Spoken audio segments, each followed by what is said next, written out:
इस वक्त आपके लिए ब्रेकिंग न्यूज़ है। रुकने पीटीआई फैसल वावडा ने कहा है अपने एक पैगाम में कि बस बहुत हो गया।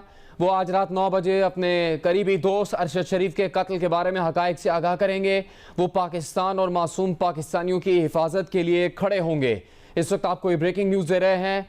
पाकिस्तान तहरीक इंसाफ के रहनुमा फैसल वावडा ने एक ट्वीट किया है जिसमें उनका कहना है कि बस बहुत हो गया। वो आज रात 9 बजे स्टैंड लेंगे। अरशद शरीफ अपने करीबी दोस्त के कत्ल के बारे में हकायक से आगाह करेंगे।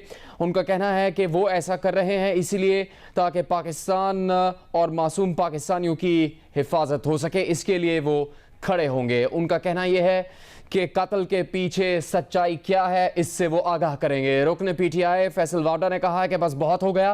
वो आज रात 9 बजे अरशद शरीफ, जो कि उनके बहुत करीबी बहुत प्यारे दोस्त थे, उनके कत्ल के बारे में हकायक से आगाह करेंगे। उनके कत्ल के पीछे सच क्या है, इसके बारे में आगाह करेंगे, कहना है फैसल वावडा का। और वो कहते हैं कि वो पाकिस्तान और मासूम पाकिस्तानियों की हिफाजत के लिए खड़े होंगे। फैसल वावडा पाकिस्तान तहरीक इंसाफ के रहनुमा, उन्होंने समाजी राबते की वेबसाइट पर अपना ये पैगाम जारी किया है आपसे कुछ देर पहले, जिसमें उन्होंने कहा है कि वो आज रात 9 बजे अरशद शरीफ के कत्ल के बारे में हकायक से आगाह करेंगे।